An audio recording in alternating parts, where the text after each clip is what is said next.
All right, welcome back, everybody. We're going to get things started here. I'm now extremely excited to shift gears and to introduce our keynote speaker. Speaking of our global impact, I met our keynote speaker, Sam Latif, at a dinner being hosted by an organization in London that I was invited to join, and Sam was at my table. And I started talking to her, and she has this beautiful Scottish accent. And it was so surprising to me because she is not of Scottish descent.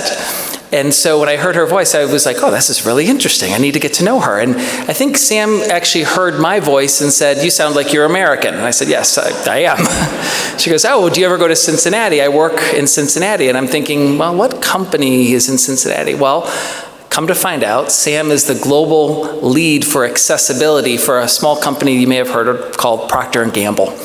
And so Sam is a very impressive professional. I'm delighted to have her here to speak to you all today. And her impact, Gordon, you'll be impressed to know that she is not only driving innovation into accessibility of the 65 brands that Procter & Gamble is responsible for, but she's also developed a collaboration with Kellogg to bring some of the technology that she's implemented within Procter & Gamble to cereal and Kellogg products as well. One of the products, I'm not sure if you're going to speak about it, but one of the accessibility features is called NaviLens. And if you've ever heard of that or familiar with it, it is this really cool technology that as you're walking down the aisle at the grocery store, and if you are unable to see the products, you can hold your phone up and it'll tell you what's around you on the shelf by using a very special code that's embedded into the packaging. And she told me about that night, and I was at my parents' house in Michigan 3 months later, and there was a box of Special K sitting on the counter. It had the little NaviLens icon on it. I said, oh my God, this is what Sam was telling me about. That's so cool. So I'm anxious for you all to meet her. Our keynote speaker, please help me welcome to the stage, Sam Latif.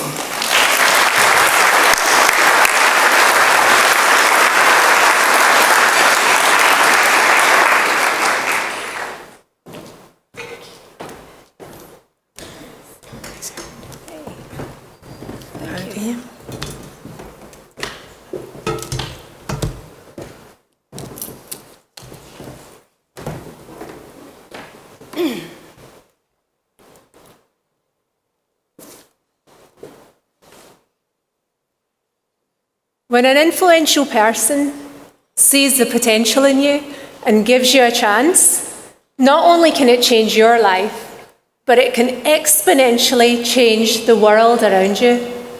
Conversely, when you don't get given that chance, it's an unnecessary loss for individuals, for society, and business.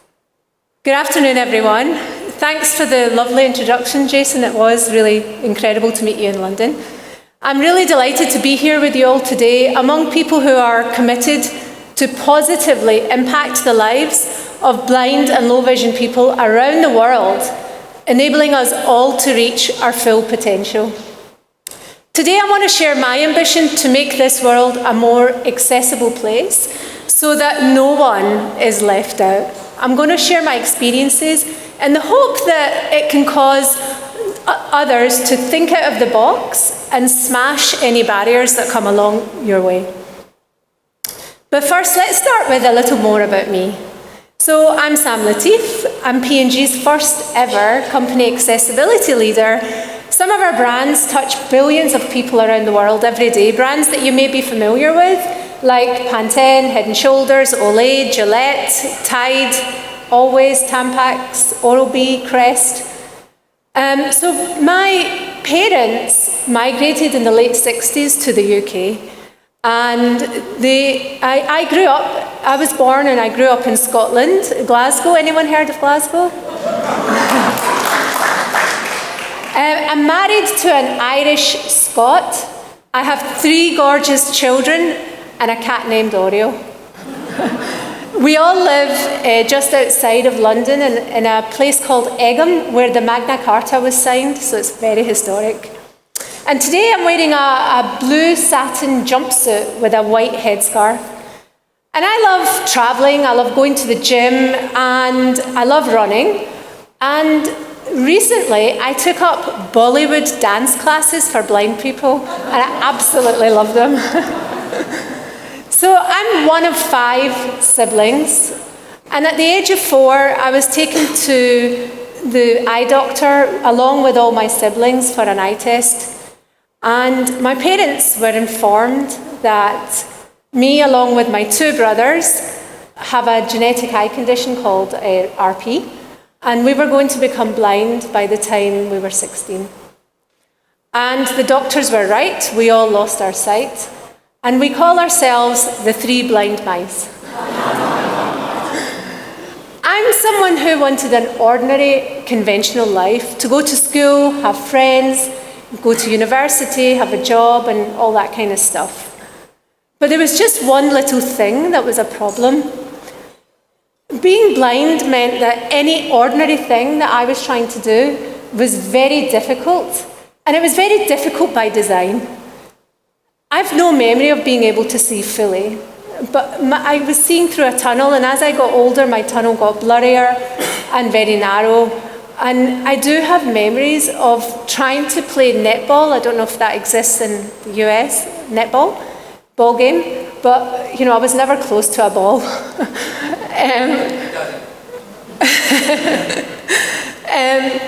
I was, able to read, but just very, very slowly.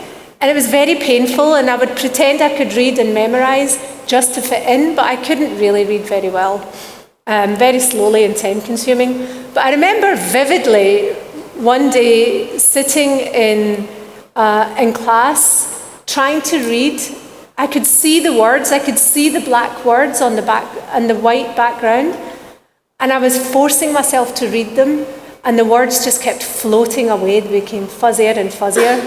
And it was that moment when it hit me that I was truly blind, and there was nothing, absolutely nothing I could do about it. I had this fortune of support teachers who helped me in class. They would record important information from books onto cassette, and I adapted my way of working. But you all look very young. Do you know what a cassette is? Imagine how many times you would have to rewind and fast forward and to find a particular bit in a cassette. It was, often the voice was so beautiful I'd fall asleep. With the support of incredible people, I was able to continue school, and I got good grades in the end, enough to then think of university being next on the cards. So I applied to the University of Stirling. Now, Stirling is a very historic town in Scotland between Glasgow and Edinburgh. You might have seen the film Braveheart. It was filmed there. And the university rejected my application, not because of my grade, but because I was blind. And they were not so confident to take on a blind person.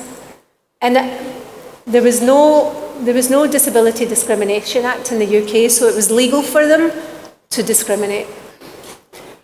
But I had to find ways to persuade the university that they may not take my freedom of education.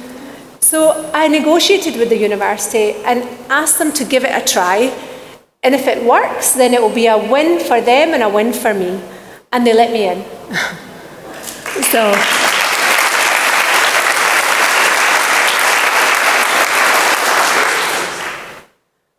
But I had no idea how to make university accessible for me. Firstly, I couldn't even get around independently. I didn't have the confidence at that age to tell people I was blind. I didn't use the cane. So I made friends with a group of people who literally took me from A to B. They went to lunch, I went to lunch. They went to a lecture, I'd go to a lecture. But if they had too much to drink and didn't go to a lecture, you get the idea. But throughout all of these experiences, I was using up so much energy trying to be something I wasn't. Something that might resonate with us all here today, thinking back to moments in our lives, in our careers, when we're like the only person like us in the room. it's exhausting. So in my second year at university, I made the decision to accept my blindness, to be who I really am, to use my cane. And I actually began enjoying being me. It gave me the freedom and independence I craved so badly. And I could get around by myself, with obviously help from others, but without the mask. But still, I couldn't read books. I couldn't see lecture presentations. I couldn't take notes. I couldn't write by myself. So I paid students to read me important bits of books so I could understand some information. I would ask 5 students independently their opinion on a topic. It could have been when we were in the bar, in the cafe, in a library, anywhere. I would just ask them their opinion about the relevant topic. And then I would come to my own summary about a topic. And then I would dictate my information to someone who would then scribe it for me. But a bit later in my university life, I discovered a technology called JAWS. JAWS is a screen reader, and it would read text aloud. And this was incredibly life-changing because I can suddenly read and write via the screen software called JAWS. And I was able to graduate with a degree in marketing and business law. So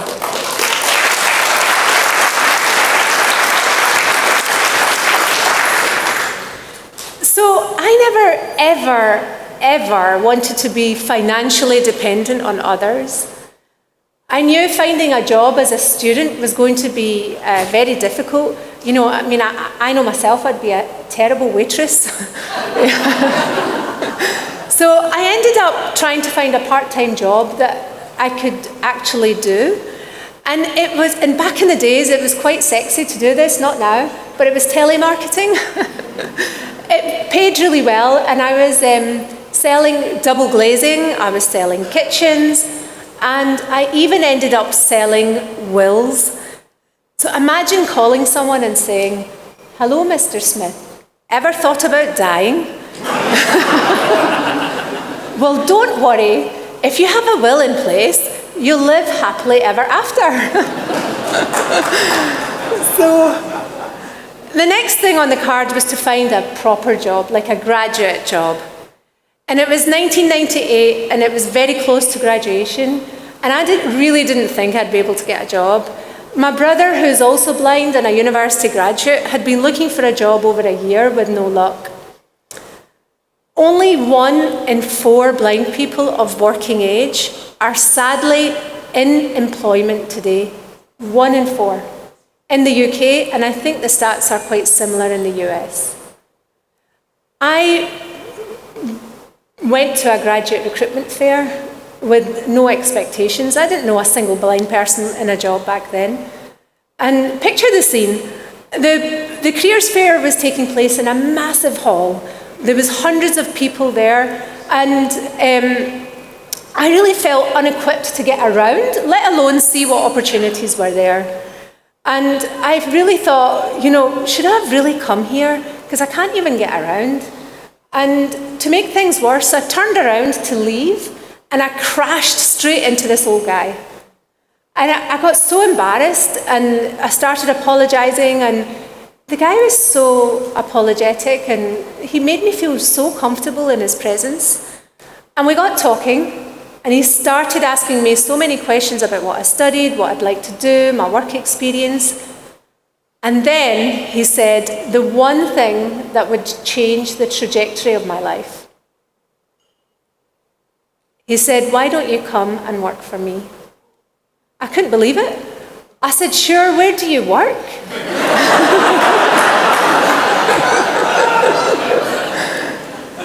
And he said, "Arnold Clark."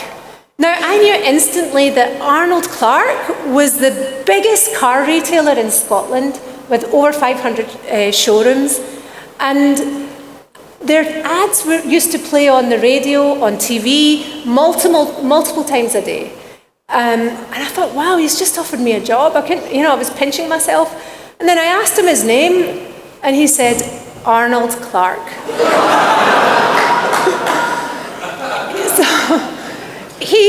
me the job, and I started analysing car sales of high-spec cars, and he actually even got me a chance to drive in Scotland's racecourse.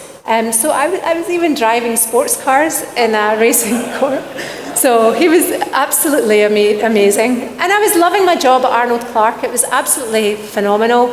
And then a couple of years later, I got a call from an agency who was trying to convince me to apply to Procter & Gamble. I didn't know who they were, what they did, or anything. And I said, no thanks, I've got a job, and I don't need a job in a big company. Big companies don't hire people like me, and I declined it. But they kept asking me, and so after the 4th phone call, I decided to apply, because I thought I'd get a free flight to London and go do some shopping. But unknown to me, there was a guy called Mike who was behind the disability hiring drive. He had a son with a disability, and Mike wanted to hire disabled talent into P&G. So I was very surprised when I passed their problem-solving test, which is quite hard, and I passed their 3 separate interviews, and they offered me a job in IT, because I said something about how I loved IT, it transformed my life with JAWS and so on. But to their surprise, I declined the job. And I declined it because I didn't think that my parents would allow me to go as a young Pakistani woman to London and live on my own. It wasn't the done thing in my culture. So Mike wasn't willing to give up. He flew a representative from London to Glasgow to meet with my parents and to reassure them that he would personally look out for me. My parents were so impressed by the visit that they encouraged me to go. So in just 2 weeks, I packed my bags, I moved to London, and I began living on my own. P&G found me accommodation for the first 3 months, and then I moved into my first apartment, all on my own, completely on my own. No family nearby, no friends, no social network. And I became acutely aware of all the barriers. I had barriers in my head, barriers in the street, barriers at work. I remember moving to my apartment, from one apartment to the other, on foot. I was using my cane and I was carrying boxes. In the year 2000, there was no GPS, no Google, no Ubers, and I came across barriers on the street when I tried to go to the supermarket. You know, crossing roads, crashing into lampposts, bins, we have cars parked on pavements, which is a nightmare, or sidewalks. And in the supermarket, when I eventually got there, which was honestly hard, finding the products on the shelf, or even finding someone, a human that could help me see the products on the shelf was time-consuming and really difficult. The barriers in my head had nothing to do with my disability. It was just all overwhelming to see someone like me working in a big company. You see, before me, there was not any women in my family who went to university, let alone work in a multinational company. The barriers at work were definitely real. It was so difficult to operate in a large multinational environment. Simple things like computers to check emails, it didn't work for me in the beginning. I didn't have the soft skills of eye contact, body language. But, you know, with the appropriate support and understanding, over time, I was able to make it work. Mike was true to his word. He didn't just get me through the door. He realized I needed better tech support. So he got me that, and that helped me. And he also realized that I needed the right manager who would be able to nurture and develop my talent. My first project was digitizing our fragrance business. So back in the day, we had brands like Hugo Boss, Gucci, Lacoste fragrance business. And it was a very paper-based business, and my first role was to digitize that business. And my manager at the time showed me step by step how to do this. Understanding and documenting business needs, project planning, managing vendors. And this helped me to understand how to manage a project, that I was able to take project after project. I began to develop the soft skills that I needed to do the job. So over the next 15 years, I moved from project management to program management. I became PMP certified, if you know what that is, project management professional. And I moved between different brands and regions, and after several promotions, I was responsible for the $200 million IT portfolio in Europe.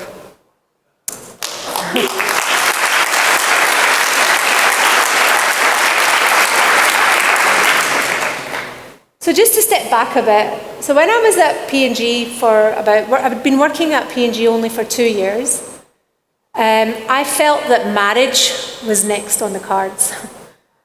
And in my culture, arranged marriages are very normal. But growing up, I had assumed that after finishing school, I would never work, never marry, and always be dependent on my parents. Sadly, this is the reality for many people like me today.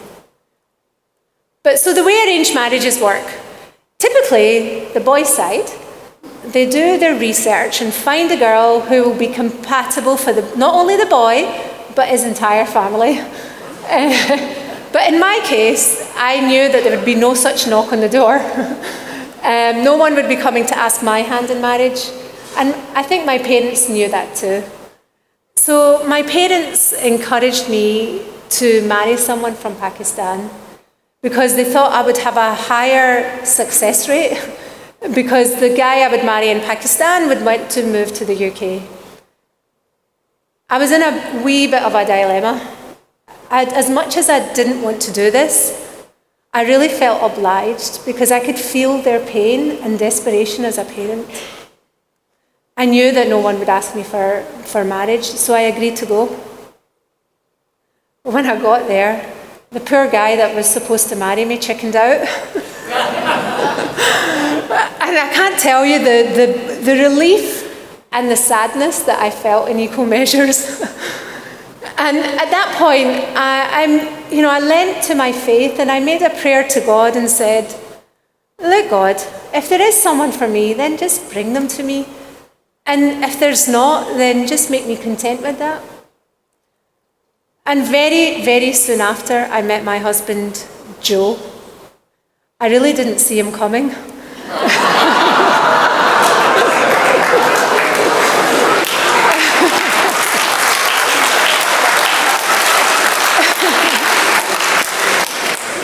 So Joe and I met via a mutual friend in London one evening. And we had an instant connection. He was Scottish, he was funny, curious, compassionate, and we instantly hit it off and became friends. And the next day he asked me out on a date, and I said, no thank you, I don't date boys. And I began to explain, how I was looking to get married from someone from the same background as me, and I couldn't marry anyone who was from a different religion or different ethnic background and so on. So over the next year or so, Joe found very creative, fun and romantic ways to persuade me otherwise, and he asked me to marry him. He not only convinced me, but he actually braved going up to Scotland to meet my family to ask my hand in marriage. And within 3 months, we were married, and that's been over 20 years now that Joe's been by my side.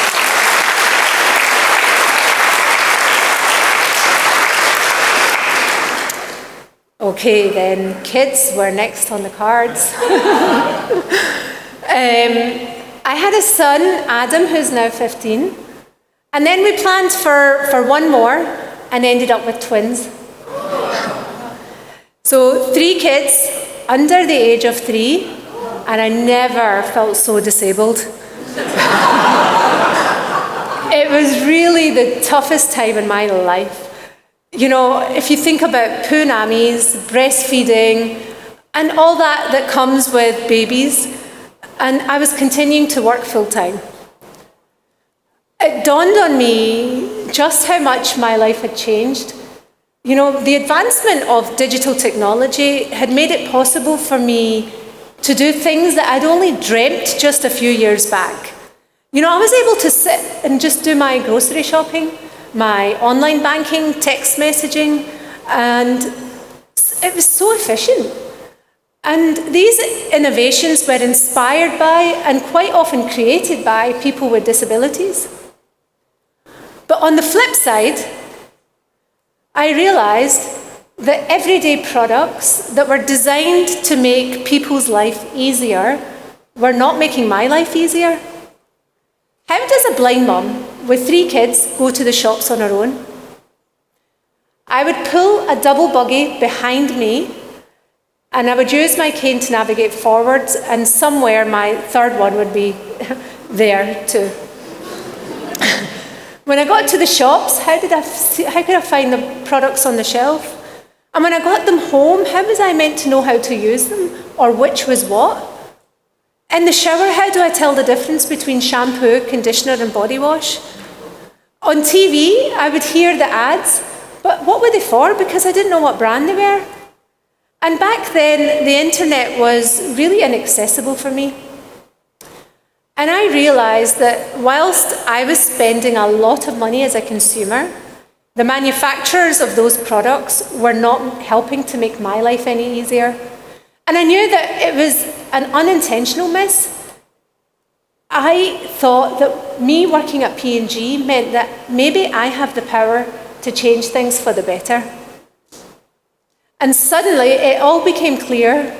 As I was now in a position of influence at P&G, I wanted to give the people who made these products an opportunity to experience the products that they make in the shoes of people with disabilities.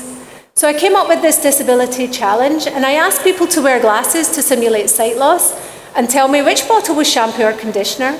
I asked them to wear gloves that simulated dexterity challenges, and asked them to open a box of laundry pods.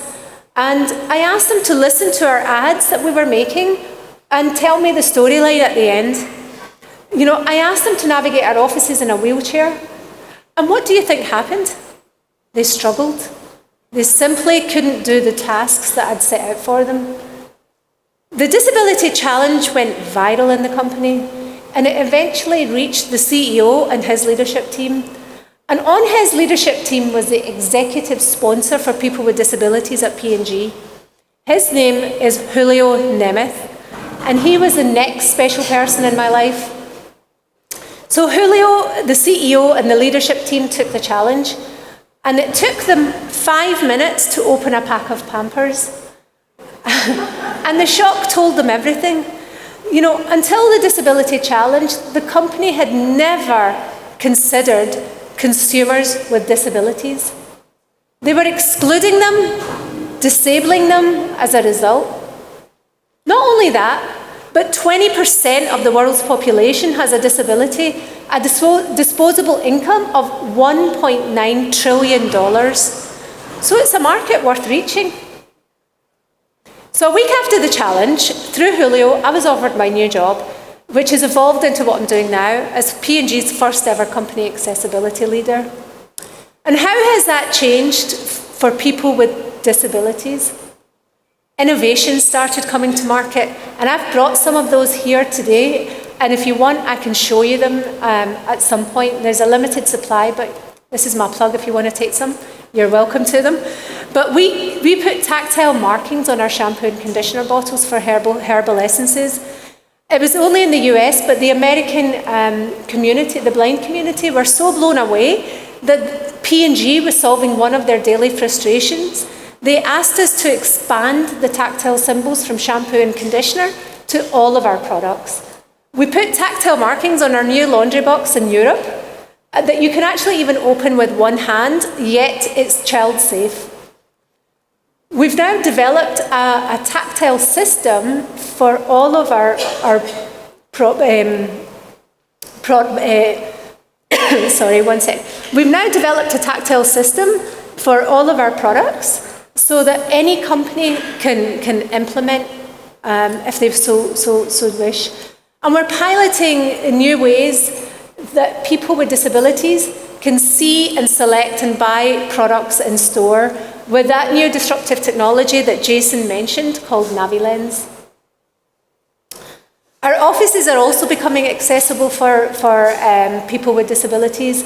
Our websites are becoming accessible, and we've introduced audio description and captioning into all our advertising. We're hiring more people with disabilities as well. And all because I was given this opportunity by someone who saw my potential.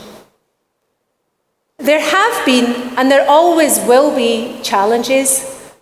And sometimes I can navigate them pretty quickly, and other times I try and fail time and time again. What I find frustrating are the unnecessary barriers put in my way that don't need to be there. I want to share an experience that happened earlier this year to bring this point to life. So, my children were so excited to visit a new state-of-the-art cinema, which is walking distance from our house. I was also excited about this cinema because it promised to have audio description on all of its movies. The cinema didn't have the audio description headset on day one of opening, but they assured me that they will get them in a day or two. Fast forward to 6 months later, my kids surprised me with for Mother's Day, they surprised me with some cinema tickets. We excitedly walked the short distance to the cinema, we bought the popcorn, and we were really excited, and then we were told that there was no audio description headset today. I was distraught. You see, normally at that point, I would tell them where to go and walk out the cinema. But this one time, I thought, because the kids were so excited, I didn't want to, ruin the moment. And I just thought, okay, I'll just watch the movie anyway, it doesn't matter. But it was my kids that turned around and said, no, Mummy, let's go home. And suddenly I felt warm tears roll down my face, and I began sobbing silently, just wanting to disappear. Just before leaving the cinema, I said to the staff, please put yourself in my position. How do you think I'm feeling right now?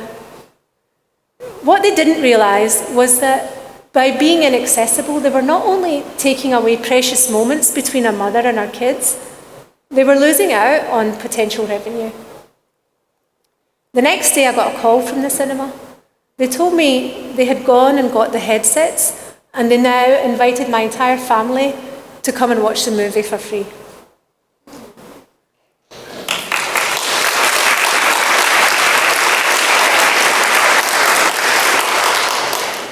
We're all unique, and we all bring our unique experiences and insights. And when our experiences are valued, it has the power to have a positive impact on individuals, on society and business. When a special person sees the potential in you and gives you a chance, not only can it change your life, but it can exponentially change the world around you. As I was reflecting on my experiences in preparation for today, it struck me just how much other people have elevated the path that my life took. From teachers at school, to Arnold Clark, to my parents who allowed me to break tradition and move to London, to the executives at P&G who hired me and gave me the opportunities I've described to you today. I've been fortunate to meet special people who saw my potential and gave me a chance. So what do you think they had in common? They were curious to get to know me as an individual. They were wanting to go beyond stereotypes. They saw my ability and my disability. And they valued my lived experience as a blind woman from a minority ethnic background. They gave me the opportunity to develop my potential. My message to you today: each one of us in this room have the power to enable or disable. When you enable the potential in others, you can create that opportunity for exponential change. I leave you with this question. Who will you enable today? Thank you very much.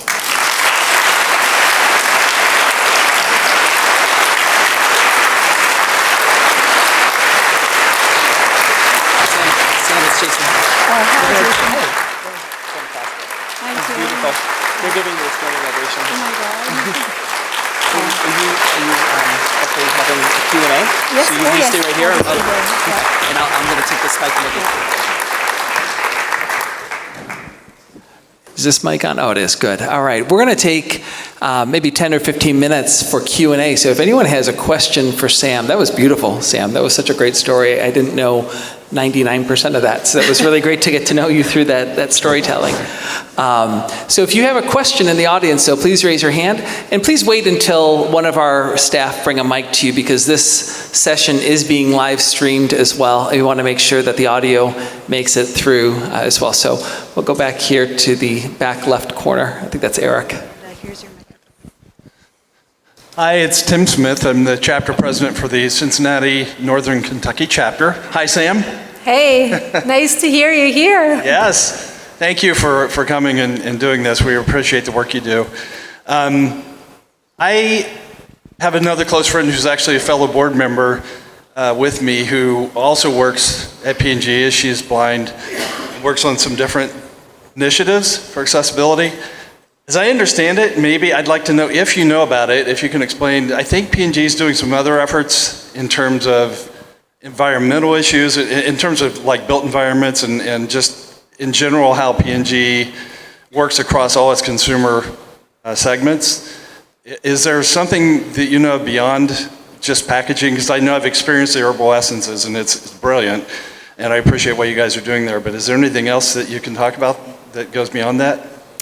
Yes, so thanks for the question, Tim. I take it you want to ask what we're doing more broadly across accessibility.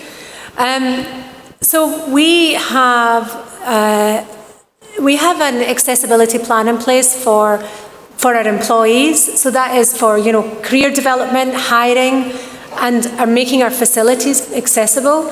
And we've got universal design standards in place so that from now on, or from many years ago now, we will not buy or build a building that is not fully accessible. And then we have, obviously most of our footprint is historic stuff, and we have a capital budget and a plan in place to make all of our factories and our headquarter buildings accessible, for the physical environment. And then for our employees as well, what we're doing is creating an environment where we all feel disability confident. And the ways we're doing that is that we've created a community within the company where people with different types of disabilities come together in subgroups, and so that they can talk about how they're getting on at work, so they're not alone. A lot of my experiences I talked about earlier, I didn't know any other blind person or any other disabled person that I could talk to in the beginning. But being part of these support groups, we've hired, there's about 20 people in the blind support group. Some of them are very new into the company, and we learn a lot from each other. They teach me the latest tips and tricks with tech, and I can teach them, how to succeed with when you can't see. So we've got efforts like that going on. We've also looking at, how to not only make products accessible through, to adding tactile, which is for the blind, but we're actually putting inclusive design principles across the board, so people with low vision, people with learning difficulties or physical challenges can also access our products. And we're at the start of this journey. There's a long way to go. And finally, we're also looking at making all of our digital content accessible as well. 2 years ago, Tim, we did an audit of our websites, and we have 2,000 websites, and most of them, 99% of them, were less than 10% accessible when you ran an automated checker. Today, they're 90% plus. So, good job. Good job. Very good. I thought I saw another hand Right here at the back left, Amanda. Running you a mic. There you are. Hey Sam, it's Jennison. Oh, hi. Got friends here. This is the first time I've heard your full story, and it's just amazing.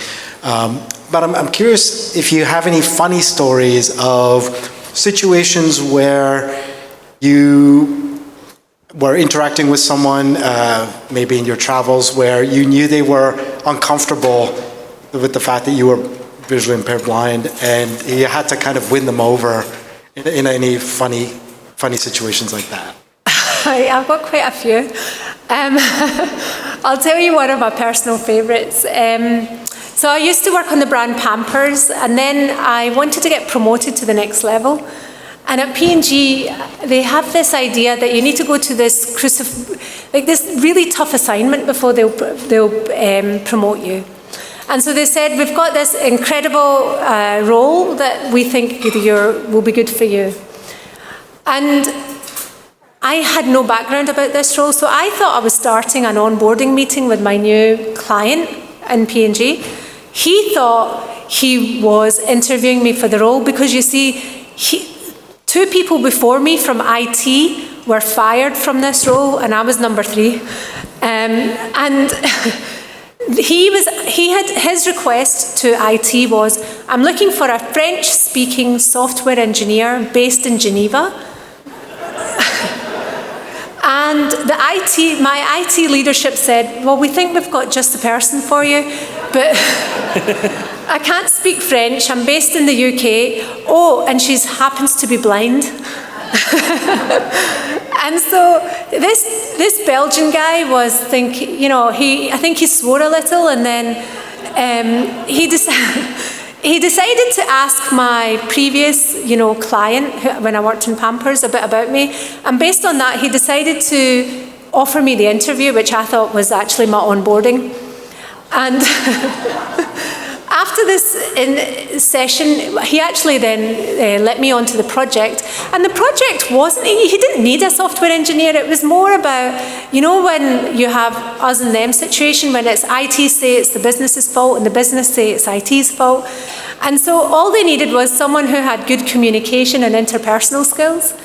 And after working with him for 6 months, he told me this story, and he said, I just want to share this. It was after a few drinks. He'd had a few drinks, but he told me this story, which was really funny because, what I've described, but it was nice of my IT leadership thinking that I could do the job, but it also made me realize all the other unconscious, discrimination that people do hold against you until you start working for them, and then that breaks down. Great story. Got another question in the back left corner. Hi, Sam. Thanks. That was a really great presentation. I do a lot of traveling, and I'm sure you do. I just had a really tough time in Heathrow. Oh, no. Oh, yes. But it's a long story. Anyway, what I like about your approach is the way that you will go to try and change people's minds and how to get them to become more accessible. And right now I want to do just really terrible things to British Airways, but I'm wondering your hints on how people like us can approach a follow-up after having really tough experiences like that. Well, I share your experience. I have tough times with British Airways too. I've started naming and shaming British Airways on Twitter. So every time, I was in the US last month and I went back, and my post on Twitter read something like, another 2 trips with British Airways and the entertainment system didn't work. Come on, BA. And they wrote to me instantly and said, can we direct message you to talk about this? Because I always let them know. Because working at Procter & Gamble, I realized that comments, when you write a letter of complaint, they take it seriously. And the more you write them, the more seriously they will take them. And so That's made me realise, and it makes me write to those companies like British Airways and keep letting them know. And this time when I flew, I was able to watch 2 or 3 movies on the plane because I wrote to them and said, by the way, I'm on another flight next month, and this is a flight. Can you make sure that the entertainment system works? And it did work. And so when it doesn't work, they gave me 10,000 miles as compensation. And when it does work, I can watch 2 or 3 movies. So I see the win-win there. But it's annoying, and we've got so many challenges, like as blind people. We don't have time or energy always to write to companies to let them know that it's not working. But honestly, it does make a difference when we do. So that's a personal thing that I've started implementing over the last 6 months. That's very good. We have a question in the back, straight ahead. Hi, Sam. Thanks very much for the presentation. I just had kind of 2 quick questions. Firstly, have you been back to Stirling University to show, the university that you've become a massive success and that, getting through that door to do the education was worth it? And the second question is, which day did people get drunk at university at Stirling? So you missed the university lectures. Which day was the worst? I've never gone back to the University of Stirling. I felt, because I know people would have moved on, so it wasn't those people that affected me. But what I do know is that when I left the University of Stirling, we had put a disability centre in place, and Stirling was the place to go when you had a disability. So I left it in good hands.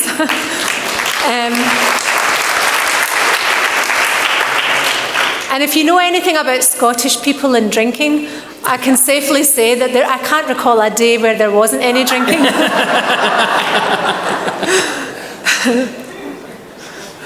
Very good. We have a question on the right side from Phi. Hi, Sam. My name is Phi Mo, and I'm from Phoenix, Arizona. Thank you so much for sharing your story with us, and it's definitely very moving and touching, so thank you for that. My question is, if we're interested in starting awareness or an more accessibility awareness at our company, I'm curious if you have any tips on how to go about that. And second question is, I also have RP, so I'm very familiar with the low vision experience that I have, but I'm also with that starting accessibility. How did you learn about other disabilities and how you had the chance to represent them within P&G?